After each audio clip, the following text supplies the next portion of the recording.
Actrice emblématique du cinéma français, Isabelle Nanty est à l'affiche du film Doux Jésus, en salle depuis le 9 avril dernier. À l'occasion de la promotion de ce long métrage, la comédienne était présente sur le plateau de l'émission Legend face à Guillaume Pley.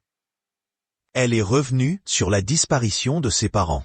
Mes parents sont morts la même année.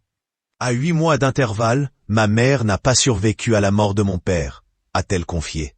Comment tu as fait pour arriver à encaisser 2 décès des 2 parents la même année, demande alors l'animateur. Alors pour l'actrice, une seule solution était envisageable. Je vais être honnête, j'ai pris des antidépresseurs. Ça ne s'encaisse pas. Isabelle Nanty se confie alors sur son rapport à la mort. En fait, c'est un peu surréaliste la mort en général. La mort des parents, c'est complètement irréel.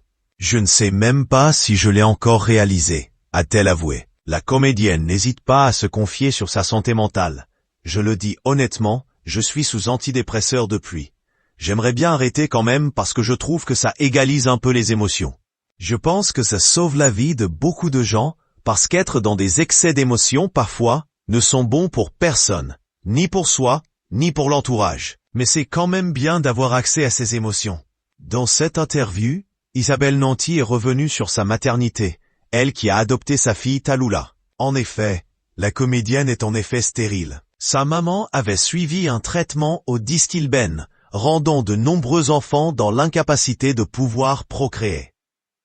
On s'est aperçu 20 ans plus tard que les mères qui avaient été sous ce traitement pour ne pas faire de fausses couches avaient des enfants, mais que ces enfants-là, eux, ne pourraient en avoir, a-t-elle raconté à l'animateur.